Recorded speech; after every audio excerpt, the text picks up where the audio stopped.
It might not look like it, but this design right here was generated with AI. It has all of the individual layers that I can edit. Right here I can change the text to cat, for example. I can move all of these flowers and stars around individually. And if I zoom in, you'll probably see, yeah, this was definitely AI generated and they're not pre-made graphics from Canva's library. How do you do this? It's actually super simple. So I've got another document open right here. This is my design. As you can see, this is definitely an AI design. It's static. I can't make any edits to it. And it's as simple as going to edit up here and then clicking magic layers. This scans the image. It does take about 10 seconds roughly, I'd say. And then there we go. Now it's identified the individual elements in the design. It's found a font that was very close to the original right here that AI actually generated.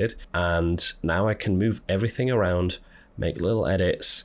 I can make changes. So this says happiness is being a cat mum to 3 tabbies. If I wanted to say ragdolls right here, I could just easily change that text like that. It does generate, or it does also create the background color layer right here. You just have to delete that. You can choose a background color right here in Canva to still see what's going on if it's optimized for dark backgrounds. But yeah, that's as easy as it comes. Like everything gets turned into a layer. The text is editable. It's so cool, this feature. I usually don't use Canva for design, but when I found this feature, or when Cassie Johnson told me about it, I was so impressed I had to share this with you. I know there's some of you that do use Canva for editing your designs, and I think this feature is going to be a game changer, especially if you use AI generated graphics within Canva. You want to make sure that they're upscaled before you do this, ideally, because now I would have to go to edit and individually upscale these right here. I don't think you can do it if you have everything selected. But yeah, really cool feature.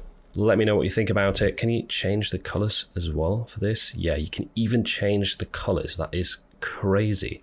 I didn't even know that, but I could make all of these their own individual color like this. That's fantastic. That's so genius, and really does make it a lot easier to work with AI designs. If you're a Canva user, let me know what you think of this feature in the comments down below, and whether you were even aware of the fact that it exists. I think it is relatively new. And if you run Amazon ads, then you might well want to check out this video next, where I share 3 of my most successful campaign types, as well as some lessons that I've learned over 4 years of running Amazon ads.